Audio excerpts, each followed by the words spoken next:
Најголемата опасност од вештачката интелигенција е што луѓето прерано ќе мислат дека ја разбираат. Елајзер Јутковски. Добро дојдовте на Беседа, македонската емисија за високи и возвишени теми. Јас сум процесорот. Јас сум свештеникот. Темата на денешната емисија е вештачката интелигенција и промените кои што ги носи. Денеска имаме една интересна тема. Мислам дека досега се немаме занимавано со теми кои што се осврнуваат на технологија, а денешната тема е ептен, како кажам, зацапана во технологија, зашто вештачката интелигенција само по себе е одреден вид на технологија. Иако не сме разговарале многу за технологијата, односно за технологиите и која е нивната улога во човековиот живот и развиток, мислам дека ќе направиме добра емисија. Барем гледано на како се подготвивме и како разговаравме пред емисијата. Се согласуваш свештениче? Да, се согласувам. Со тоа што мислам дека ти имаш големо знаење за оваа тема, поради твоите академски достигнувања, кои што се на некој начин поврзани со ова. Меѓутоа, јас ќе придонесам со мојот духовен пристап и ќе направиме интересен разговор. Види, без разлика колку некој знае за нешто, тоа не да чека знае се, мислам дека е целосно во право.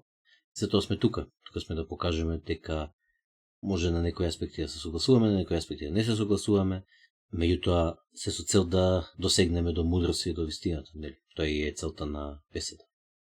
Пред да почнеме да расправаме на оваа тема, односно на темата вештачката интелигенција и промените кои што ги носи, мислам дека е добро нашите следачи да имаат представа што е тоа вештачка интелигенција. Знаеш, многу често денеска се разговара, се крива паника или се посветува внимание на оваа тема на вештачката интелигенција, што ќе направи, дали ќе ги замени работните места и така натаму. Меѓутоа, мислам дека повеќето луѓе имаат само некоја маглива представа што е тоа вештачка интелигенција. А всушност, ако дадеме некаква дефиниција, таа би била многу проста. Значи, вештачка интелигенција практично е технологија која што е способна да извршува интелектуални задачи кои вообичаено ги извршува човек. И толку. Нема никаква некоја сложени концепти кои што треба ние да ги размислуваме, да ги расправаме. Значи, во пракса вештачка интелигенција е технологија која што извршува интелектуални работи кои што вообичаено ги извршува човек.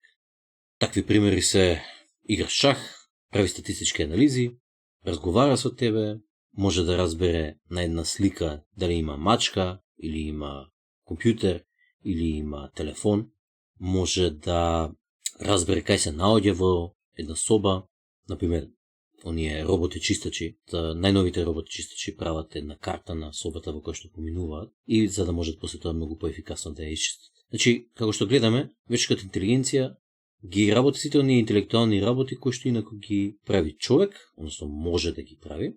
И сега колку е по-интелигентна и способна, толку повеќе може да прави вакви интелектуални работи. Меѓутоа често се заборава дека дури некои прости технолошки алатки како Дигитрон или оној систем на проверка на правопис кога пишуваш текст во некој пакет за уредување на документи, и тие се вештачка интелигенција. Само што се многу проста вештачка интелигенција и обично не мислиме на нејзе како вештачка интелигенција. И сега темава немаше да дојде и немаше да ја разговараме ако беше се во ред со вештачка интелигенција и ако се беше позитивно со нејзе. Има многу потенцијални негативни работи од воведувањето на вештачката интелигенција и ваквото општо воведување во сите пори на животот. И тоа што сакаме да го постигнеме јас и свештеникот е да не се гледа на воведувањето на вештачката интелигенција и општо на технологијата површно. Многу серии, многу филмови, многу текстови во јавниот дискурс гледаат на овие развитија површно, веројатно за да може да досегнат до што повеќе луѓе и да досегнат што поширок пазар, меѓутоа тоа е грешка. Треба општата популација да има добра и подлабока представа за што се случува, затоа што промените, потенцијалните промени кои што ги носи вештачката интелигенција се револуционерни. Во основа, ние се наоѓаме во четвртата индустријска револуција, технолошка револуција, па е информацијската револуција, од која што вештачката интелигенција е дел. И бидејќи се вика револуција, тоа значи дека има револуционерни промени. И има две перспективи на воведувањето на вештачката интелигенција и на секоја технологија и алатка до сега. А тоа е утописка и дистописка перспектива. Утописките аспекти се дека, накратко, вештачка интелигенција ќе ни возможи еманципација, ослободување од досадни сувопарни и непотребни активности, за да можеме да се занимаваме со посуштински побитни активности, можеби и духовна револуција и повеќе време за да посветиме повеќе на нашите битни луѓе и да се развиеме како социјални и општествени битија. А дистописките аспекти се дека ќе направи мрзливи, дека ќе има катастрофално губење на работни места, дека ќе ни уништи дружелюбивоста, затоа што ќе можеме да се разговараме со вештачка интелигенција наместо со вистински луѓе, дека ќе изгубиме автономија, дека ќе изгубиме агентура и така натаму. Да не ги образлагам сите, сакам да кажам дека едноставно има две перспективи, дистописка и утописка, а како и обично вистината е негде помеѓу. И сега ќе му дадам збор на нашиот драги Мил свештеник да искоментира нешто од оваа точка. Така, ова беше добар вовед од твоја страна. Мислам дека јас и ти сме зборувале на оваа тема неколку пати и секогаш сме влегувале во одредена дебата, бидејќи размислувањата ни се разликуваат, можеби не драстично, меѓутоа значително. И тоа е убава работа, бидејќи сега можеби ќе дебатираме и ќе покажеме како треба да се дебатира на еден надконцептуален начин. Со тоа што ќе станеме и ќе се степаме. Доаѓа во рингот, ајде веднаш.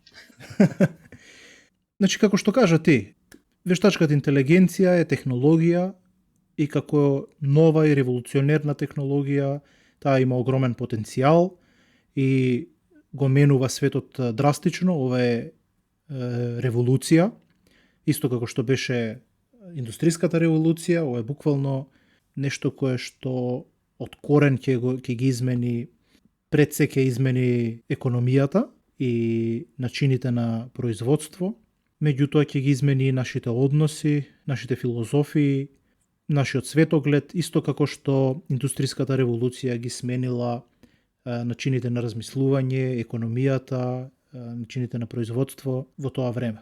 Позитивните и негативните страни ти ги кажа, постојат позитивни и негативни страни, секогаш постоеле. Главни позитивни страни, нели, автоматизацијата, подобрувањето на одлуките, каде што можеш да му ги кажеш своите размислувања и може многу побрзо да ги сублимира за да извлечеш заклучок. Потоа ќе биде имплементиран во секакви процеси, како што е во здравството, во заштеда на енергија, оптимизација на бизнис и други работи. Меѓутоа, исто така има многу луѓе кои што се на сосема другата страна, кои што ги гледаат само негативните страни. Тие се плашат од губењето на работни места, сметаат дека ова е проблем кој што не може да се надмине, потоа загрижени се за приватноста, за некоја злоупотреба и така натака. Моето мислење е дека навистина постојат негативни и позитивни страни и дека доколку размислиме подлабоко можеме да видиме дека одредени негативни страни се многу пострашни од сите позитивни страни кои што постојат, нели? Тоа се, за мене, таа зависност од технологија и тоа намалување на човечки вештини. Тие две работи. Другите работи сметам дека можеме да ги менаџираме, можеме да ги средиме. Самиот развој на економијата, самиот развој на станите во човештвото ќе ги балансира овие работи. Со тоа што нормално треба луѓе да ги средат тие проблеми и да ги размислат, меѓутоа тоа се работи кои што сметам дека не се големи проблеми.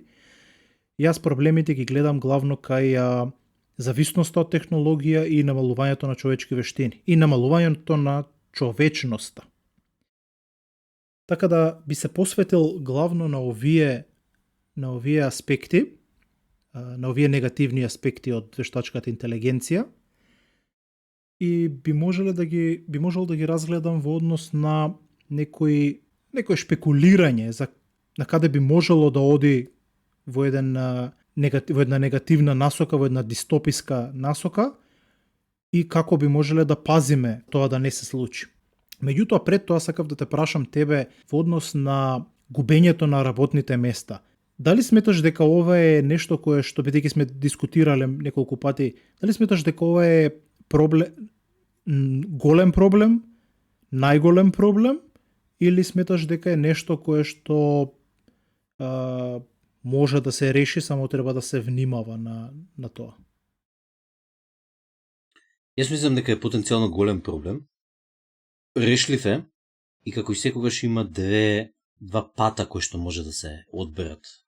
Едниот пат е во кој што вештачката интелигенција, како и роботиката, ќе ги замени сите или над 95% од работите кои што ги прават луѓето, и луѓето ќе останат фигуративно со прсот во уста, без можност да работат, без можност да имаат средства за издржување, и тоа природно ќе донесе до огромни социјални немири, до неможност да се има и да се издржи семејство и колапс на самите заедници и до дечовечизација.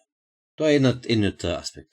Оној кој што се надевам дека вештачката интелигенција и роботиката ќе го донесат како промени е едно културно и морално и духовно воздигнување на човештвото, на поединците, на заедниците, на групите, на семејствата, на нациите и народите, во кој што човекот ќе продолжи после еден непредвидлив и груб период, кој што неминуно ќе дојде, значи тоа не можеме да го избегнеме.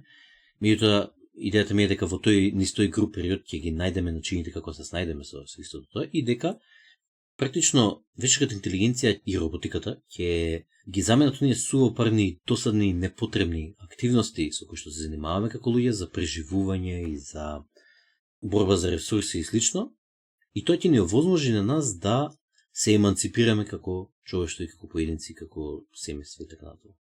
И јас тоа што го предвидувам во ваквата фаза, ако ово успееме да го оствариме, е одвојување на економските, финансиските и општо пазарите помеѓу оние што се автоматизирани, каде што вештачката интелигенција и роботиката меѓу себе си тргува, си работи, си продава, си купува, си тргува на берза, си прави се. Значи, одделување на овој пазар и оваа перспектива од човечката перспектива, каде што луѓето имаат сега можност да се ги развијат своите природни способности и капацитети.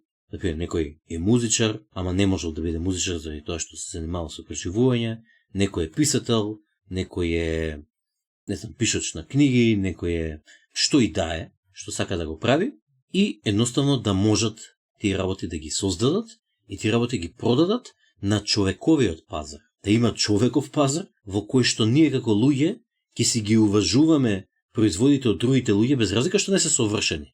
Зашто не се направени од робот, не се покалат. Ама токму тоа ќе биде точката на нивната додадена вредност и на продавање. Една уметничко дело, кое што се обидува да го нацрта, например, некоја перспектива, некој пейсаж, не е добро заради тоа што сака да го ископира пейсажот како фотографија. Една фотографија, еден апарат, може тоа да го направи 10.000 пати подобро од уметникот.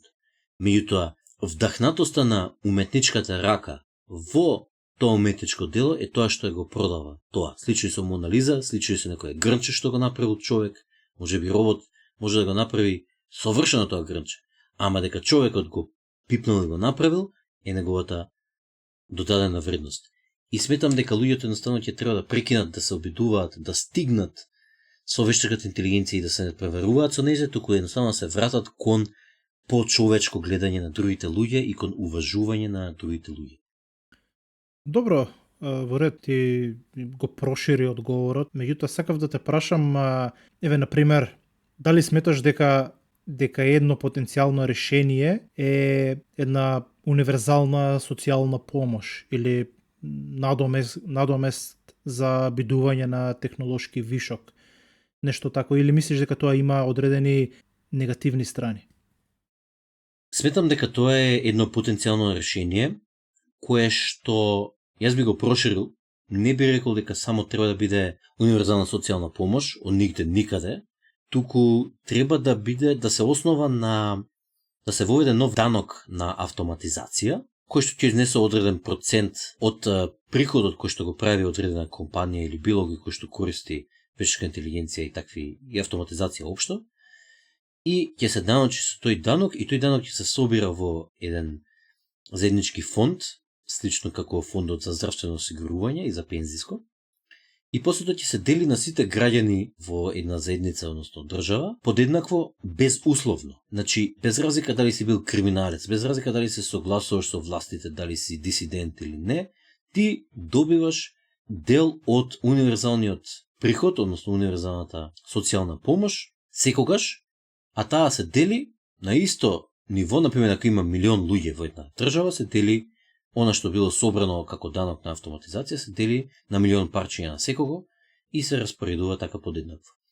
И колку повеќе има автоматизација, што се користи, колку повеќе приход се остварува од автоматизацијата, толку повеќе се полни тој буџет и толку поголеме тој е таа социјална помош.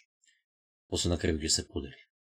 Потенцијалниот проблем со тоа е, или што го гледам, е дека тоа ќе воведе на новина и непредвидливост во економските и финансиските пазари, која што не можам да предвидам како ќе реагираат.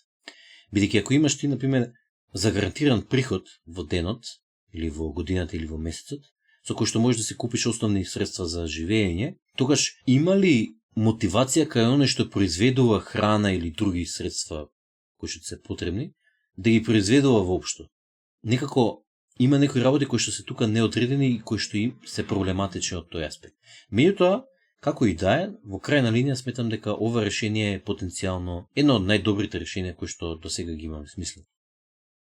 Добро, да, ова е доста интересен концепт кој што го објасни и мислев дека ќе дебатираме, меѓутоа не можам да дадам коментар на тоа бидејќи се сложувам комплетно. Па така ќе преминам кон моето мислење, она како јас го ја гледам вештачката интелигенција.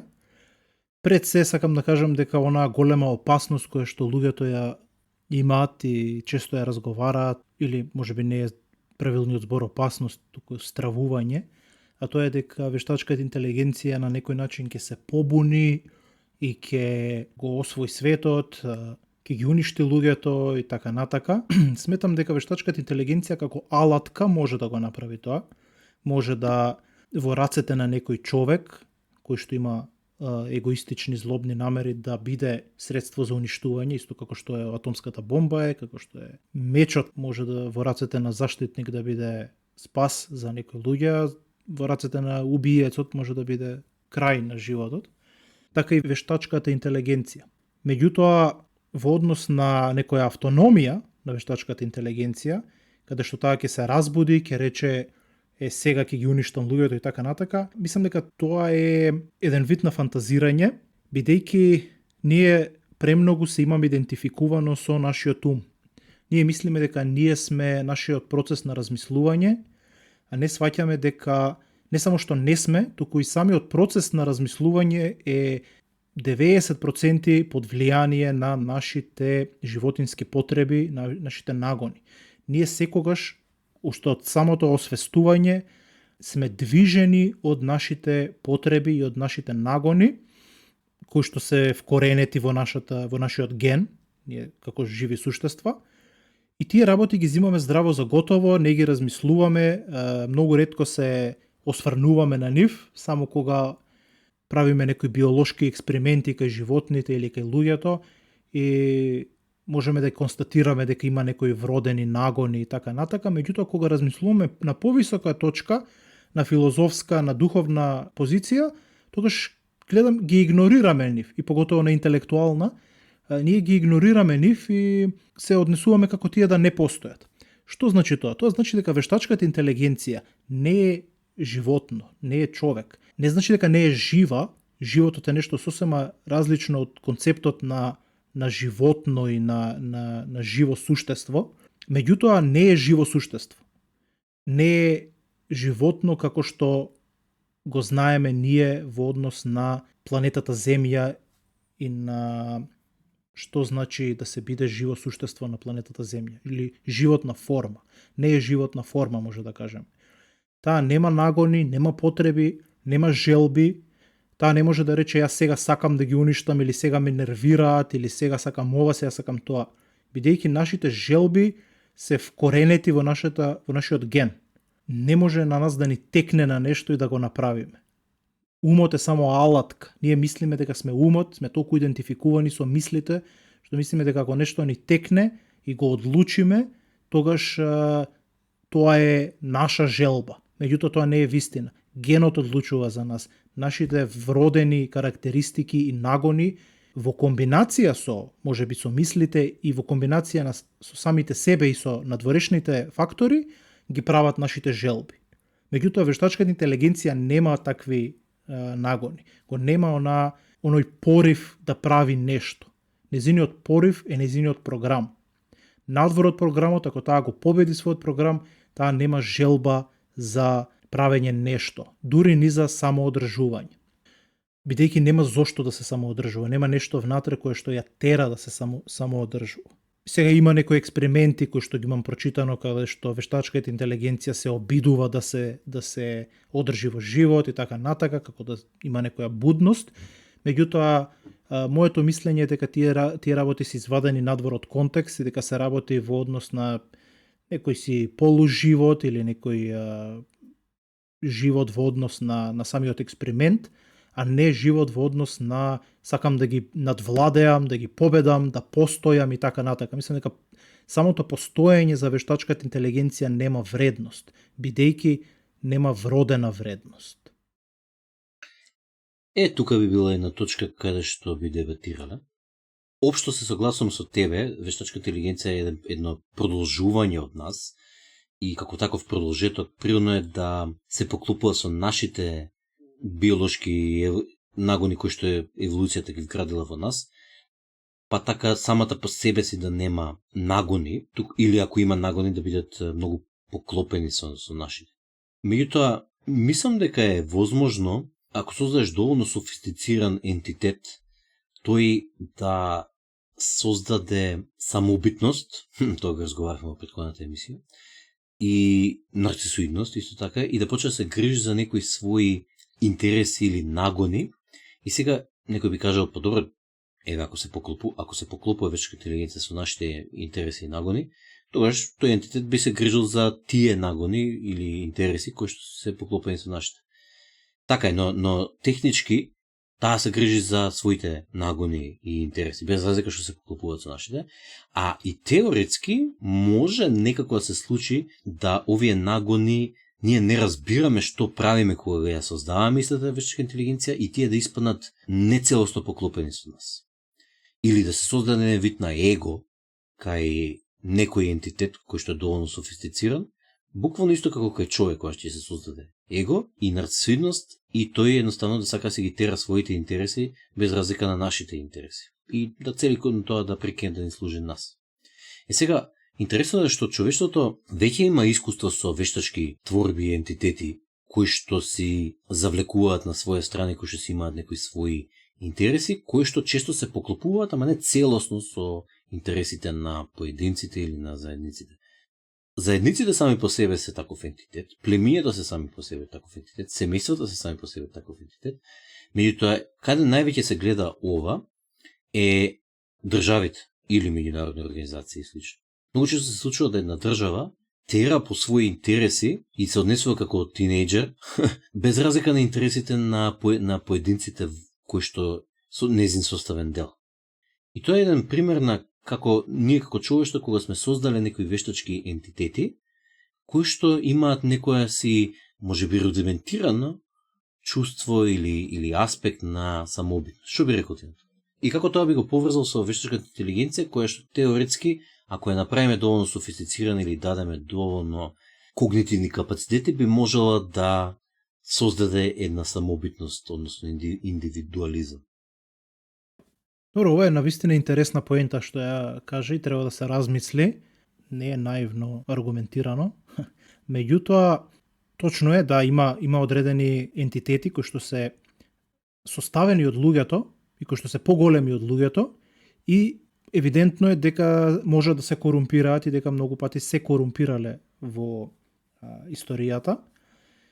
Меѓутоа, еден од главните фактори е тоа што јас, например, ги гледам тие ентитети како продолжеток или коагулација на човечките нагони. Продолжување, зголемување, магнификација на човечките нагони кои што ние ги имаме и самиот систем поголем ги превзема и само ги користи и ги манифестира на еден уште поголем, повоспален начин, бидејќи сите нагони кои што ги имаат луѓето кои што се дел од тој систем се на некој начин се спојуваат да создадат еден мега нагон кој што го има системот држава, да речеме.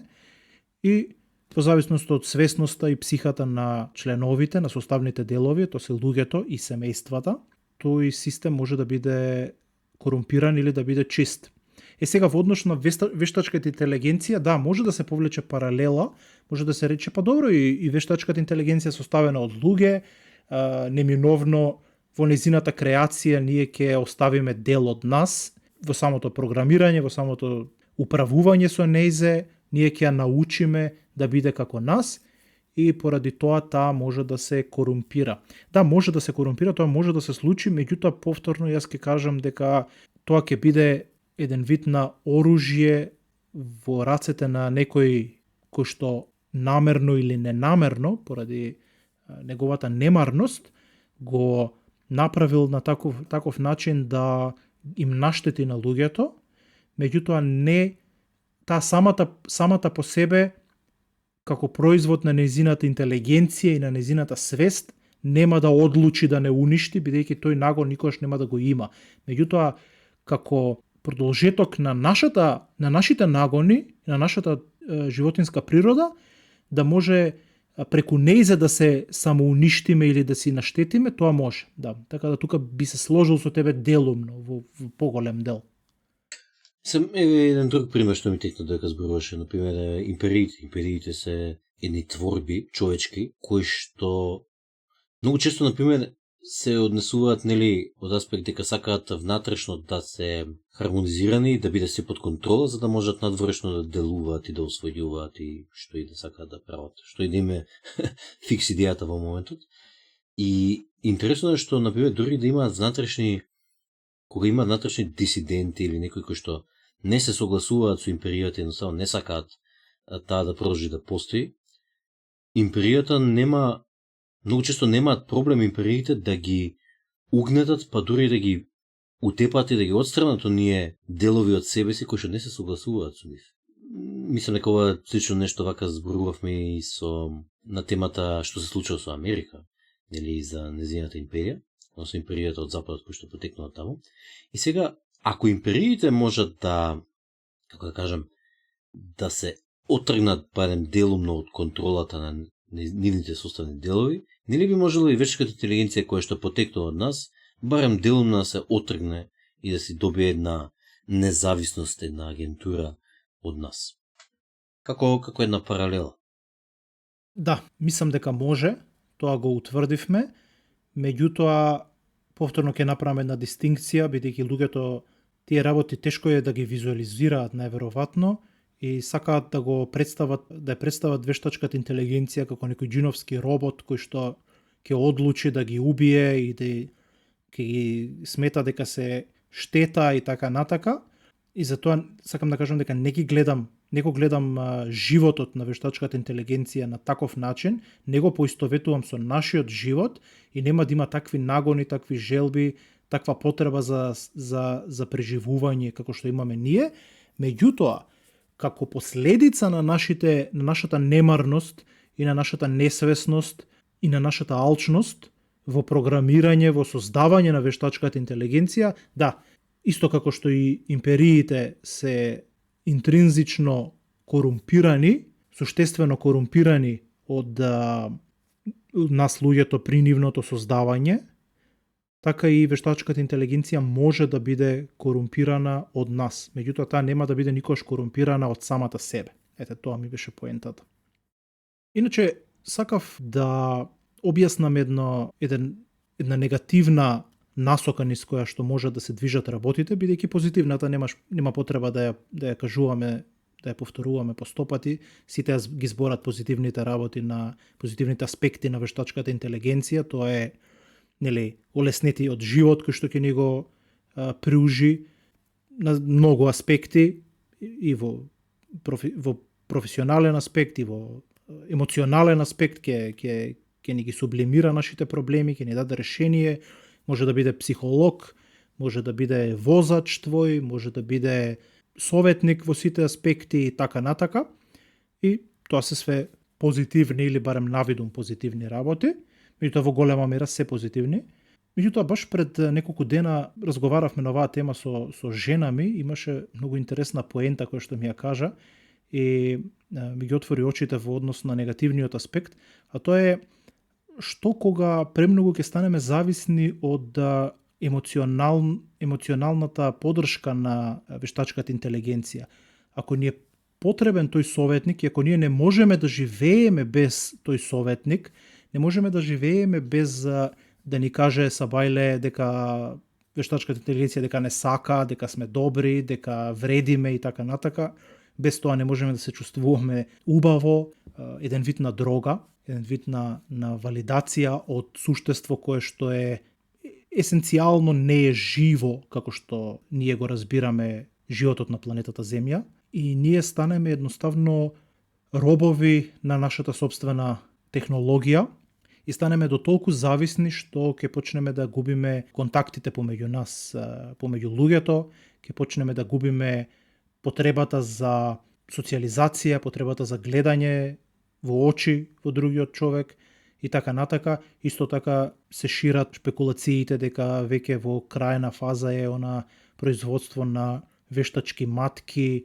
за синтетички утерус, каде што може човекот или мажот да си направи дете и да оплоди некој робот и така натака и да му роди деца кој што ќе биде со донирана јајцеклетка или пак ќе биде клон и така натака и тоа дете ќе биде износено од некој апарат и така натака и потоа тој ќе си го чува и нема потреба да се замара себе си со кавги со жена исто така ќе може да си набави робот кој што ќе биде маж и така натака и се менува целата смисла и целото значење на што значи да се биде човек и тоа неминовно води до вториот чекор, а тоа е кибергизација, станување роботи, бидејќи таа технологија е толку многу ќе стане дел од нашиот живот, ние нема да можеме да живееме без неа и ќе сакаме да ја имплементираме колку што може повеќе во нас самите,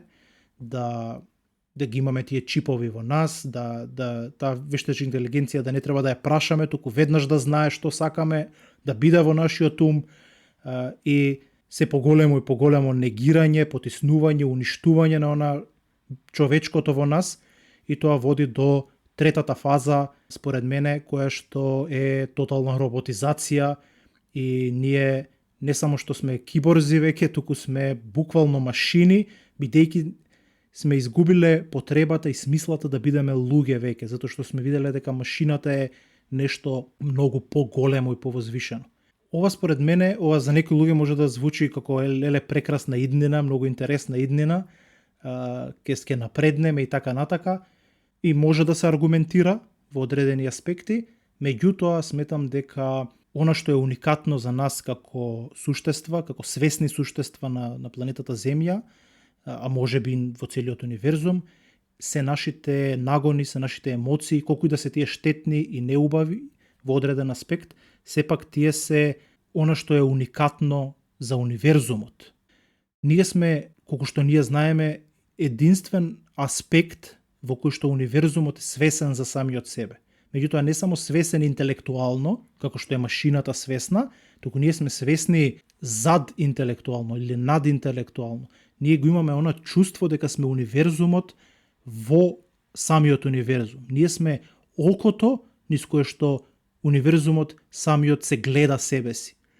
Во вештачката интелигенција, во роботизацијата, доколку ние изгубиме човечноста, изгубиме душата и станеме машини, ние може би ќе имаме некој друг различен вид на живот, различен вид на функционирање, меѓутоа ќе го нема овој. А овој начин на функционирање е уникатен за универзумот. Тоа е како да речеш ајде да ги убиеме некој вид на животни, да ги убиеме лавовите, за да можеме на мира да си ги ловиме зебрите. Да, во ред, можеш тоа да го направиш, има одреден ќар, ќе ги ловиш без проблем зебрите, меѓутоа ќе го изгубиш лавот. И тоа се носи многу големи последици сами по себе, кои што не ти се доразмислени. Значи, ова што го образложи сега, ти беше брилијантно. Ја морам одма да ти кажам. Затоа што Ти благодарам. се согласувам со тебе 102,4%. Како ми доаѓа. Да. И, знаеш, јас имам доста посветено внимание на етиката, ја истражував и академски доста. И прече тоа што го заклучив е дека вредноста лежи во уникатноста. И долготрајноста нормално, да се зачува тоа што е уникатно. Меѓутоа, пред се треба да има нешто уникатно кое што треба да се зачува.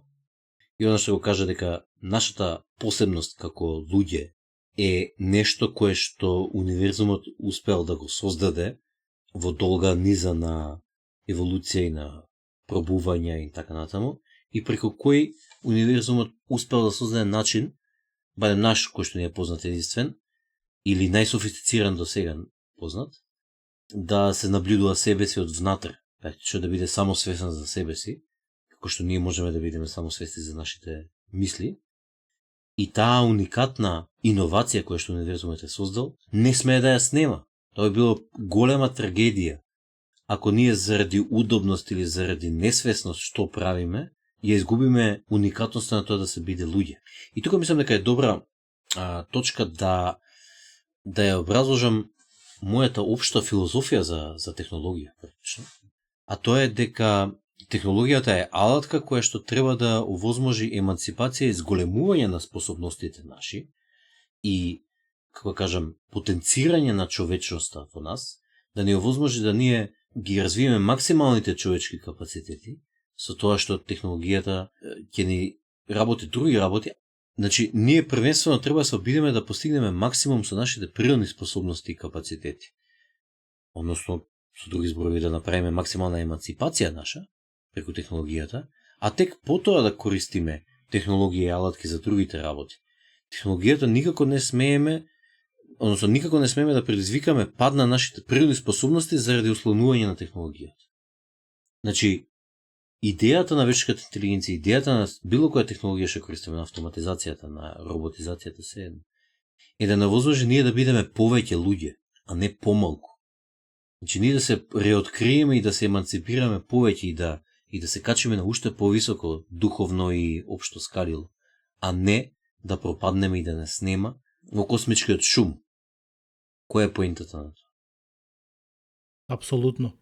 Едноставно, тоа е најголемиот проблем. Тоа е, можеби, највисокиот проблем или најдлабокиот проблем кој што можеме да го замислиме. Сите други проблеми можат да се менаџираат на еден или на друг начин, меѓутоа, ова е проблем кој што ни се провлекува низ векови, можеби низ милениуми, каде што ние не се замараме за тоа да го одржиме она што е човечко во нас, она што сме ние и она што е нашето значење за постоењето во универзумот, туку се замараме за се поголема и поголема продуктивност. И ние мислиме дека продуктивноста е целта на живеењето, целта на постоењето само по себе. Колку повеќе продуктивност, колку полесен е животот, колку големи успеси правиш, што и да значи тоа успех, и колку повеќе прогресираш во ефикасноста на твоите желби и твоите нагони, дека ти си на прав пат. Меѓутоа, константно се заборава она што е исто така важно или во најмала рака поважно, во најмала рака исто така важно, меѓутоа јас мислам дека е поважно, а тоа е да останеме луѓе, да бидеме во допир со својата душа, со оној живот кој што произлегува од самиот универзум, а не да бидеме едноставно да се машинизираме самите себе и да станеме дигитрони, да станеме компјутери со цел да не биде животот полесен или побрз или поуспешен, туку да запреме и да се запрашаме себе си зошто да биде успешен. Зошто? Која е поентата на се во ова? Зошто сакаме да преживееме? Зошто сакаме да постоиме? Дали е само нагон? Ако е нагон, зошто има ли смисла тој нагон? И кога ќе ја најдеме смислата, треба да видиме таа смисла да не се изгуби преку средствата кои што ги користиме за да ја постигнеме таа смисла. Мислам, еве еден класичен пример. Денеска се живее поудобно него ли било кога во историјата, а луѓето наместо да го користат тоа поудобно живење за да може да си ги остварат повеќе своите нагони, да имаат повеќе деца или се едно да се посветат по квалитетно на своите деца затоа што имаат повеќе време, тие реагираат, повеќето реагираат обратно. Немаат деца и се себе обседнати. Нели зборувавме за тоа во претходната емисија. Еве еден друг пример, јас би зборувал за мене. Јас за сега да имам роботи и технологија која што ќе ми возможи јас да бидам обскрбен од аспект на сите основни потреби. Јас едноставно ќе си го правам сето она што инаку сакам да го правам, а немам време. Да си направам албум по музика, да си пишувам книга, си посветам повеќе внимание на моите семејни членови, сите оние кои што ми се блиски, да се дружиме повеќе, да можеме повеќе работи кои што се побитни, пософистицирани и подлабоки да ги направиме, наместо да се занимаваме со чисто преживување. И мислам дека токму тоа ќе се случи, мислам дека човештвото ќе се оддели на овие две популации. Едната популација ќе бидат оние кои што ја користат технологијата за да што поголема удобност, што поголемо свое закржлавување и затупавување, а другата популација ќе биде онаа која што мислам дека ќе биде малцинство во авторова, ќе биде онаа која што ја користи вечка интелигенција и општо технологијата за своја еманципација. Што мислиш ти за тоа? Да, тоа е многу интересна шпекулација, со тоа што би додал дека тие првата група која што ја кажа, тие не би биле затупени во однос на интелектот и во однос на моќта и во однос на информациите кои што ги имаат за универзумот, туку тие ќе знаат можеби бескрајно повеќе од овие другиве, меѓутоа нема да го чувствуваат тоа. Нема да биде длабоко во нив, нема да го отелотворуваат, туку само ќе бараат се поголемо и поголемо сувопарно знаење, сувопарна моќ, сувопарна ефикасност, со изгубена смисла за тоа. Додека другиве ќе имаат смислата и доколку се како што треба, балансирано ќе се движат кон реализација на таа смисла и ќе знаат кога е доволно и кога треба да се намали, кога да се престане и така натака, а во себе длабоко ќе чувствуваат една исполнетост, бидејќи знаат дека целта е само да се биде. Не е целта да се биде нешто, туку целта е да се биде. Сега ми текна една интересна мета перспектива на ова што го зборуваме. Некако ми дојде Буда и неговиот среден пат тука во Муабетов и практично сватив дека ние се залагаме за Будиниот среден пат тука од Муабетов. Така е, баш така. Сосема си во право, со тоа што тоа не е само негов пат, тоа е пат на Христос, тоа е пат на Кришна, на многу други мудреци кои што го одат патот на балансот. Всушност таото е тоа. Се што е добро е во рамките на балансот. Се што е добро е надконцептуално. А надконцептуално значи да функционира со сите концепти и без да се врзува за едно нешто. Тоа значи средниот пат на Буда, тоа значи и богоугодното живење во христијанството и така натака. Едноставно сите учења, сите мудрости, секоја светост не укажува дека се што треба е да бидеме обични. Тоа е многу интересно. Значи само бидете обични, бидете балансирани, бидете нормални, не се пренемагајте да бидете нешто што не сте природно, бидејќи вашата природност е тоа што му е потребно на универзумот. Создадени сте за да бидете тоа што сте создадени, а не да бидете нешто друго. Значи доста глумите лудило, тоа сека да каже. Баш така. Сите религии тоа е целта. Целта е да им кажат на луѓето да не глумат лудило, да се оправат. Сакав само уште нешто да кажам пред да привршуваме, а тоа е нешто што го начнав, меѓутоа не, мислам дека требаше уште повеќе да го објаснам, а тоа е патот до ова дистопија која што ја објаснив пред малку, патот до она тотална машинизација на човештвото.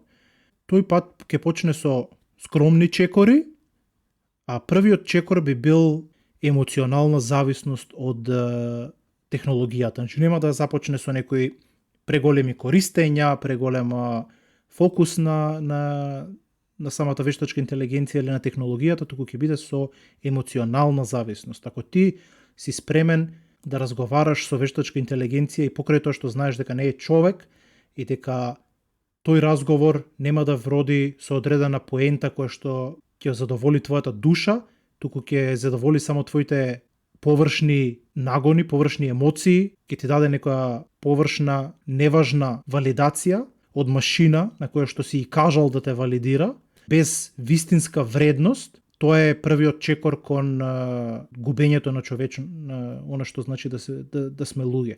Бидејќи тоа што значи да сме луѓе не е да ни биде цело време убаво, туку да ни биде лошо, да ни биде и тешко. Тоа е убавината. Убавината е во тешкото. Луѓето треба да видат дека не треба да се бега веќе од тешкото, туку треба да се ужива во него, да се разбере дека и тоа е дел од нас. И ако му кажеш на некој човек што мислиш за мене и тој ти рече глуп си, дебел си, грд си и така натака, тоа е убаво, тоа е во ред. Не е во ред само да те фалат или само да ја прашаш машината и машината ти рече цело време прекрасен си, најдобар си, те сакам и така натака, за да се чувствуваш ти убаво. Тоа е првиот чекор што ќе го превземеме и мислам дека веќе почнуваме да го превземаме кон губење на човечноста и кон една дистописка иднина. Со ова што го кажа свештеникот последно, ќе се префрлиме кон краткото сиже, а потоа кон практичните и прагматичните совети. Темата на денешната емисија беше вештачка интелигенција и промените кои што ги носи. На почетокот дадовме еден краток преглед на што е тоа вештачка интелигенција и кои потенцијални проблеми и решенија ги носи. Па така имавме два светогледа, едното е утописки и едното е дистописки. Кажавме дека најдобриот начин е практично да се игра меѓу овие две перспективи и да се на крај да постигнеме ситуација во која што вештачката интелигенција и општо технологијата ќе овозможи емансипација на нас луѓето, како поединци, како групи, како семејства, како народи, бидејќи ќе ни овозможи да ги откриеме нашите максимални капацитети и способности човечки, кои што ги имаме еволуирано. И ова нема да се случи со тоа што ќе ја забраниме вештачката интелигенција и ќе ја потиснеме, туку ќе се осигураме дека таа ќе се развие на начин кој што ќе ни овозможи оваа емансипација. Потоа разговаравме кратко на темата возможноста за вештачката интелигенција да се отргне од наша контрола. Туку имавме одредена мала дебата, дека теоретски е возможно, меѓутоа веројатно во пракса вештачка интелигенција не може да се оддели од нас, бидејќи таа е како наш продолжеток и практично представува остварување на нашите нагони, меѓутоа теоретски е возможно на крајот. И на крајот разговаравме можеби најбитната перспектива, која што веќе ја кажав еднаш, меѓутоа ќе ја повторам, тоа е дека вештачката интелигенција треба да возможи наше продолбочување на човечноста наместо наше губење на човечноста и дека возможно е во иднина да се случи едно делење помеѓу две популации на човештвото. Едното човештво ќе ја користи вештачката интелигенција за удобност и за губење на смислата во животот, крајна линија и за губење на себе си, преку губење на човечноста и оно што е уникатно за нив, односно за нас. А другата популација ќе ја користи вештачката интелигенција и општо технологијата за емансипација и за нагласување на оно што е уникатно во нас. Тука ќе завршам со сюжето и одиме со практични и прагматични совети. Ова епизода беше прилично теоретска и шпекулативна, каде што разговаравме за многу интересни теоретски можности и опасности. Единствена поента која што можеме да извлечеме како вид на практичен совет е она што заклучивме, дека не треба да се бара емоционална зависност, емоционална поддршка од технологијата. Не треба да се бега од страдањето, не треба да се користи технологијата за да ти биде убаво и да го отстраниш она што е лошо од твојот живот, бидејќи она што е лошо во твојот живот е она што те прави човек во одреден дел. Помогни си со технологијата, користи ја како што може да се користи, меѓутоа задржи нешто кое што ќе го искористиш со други луѓе и ќе го искористиш сам со себе. Задржи одредена автономија при олеснување на својот живот. Кризата се состои токму во тоа што старото умира, а новото не може да се роди. Во ова меѓуцарство се појавува голема разновидност на морбидни симптоми. Антонио Грамши.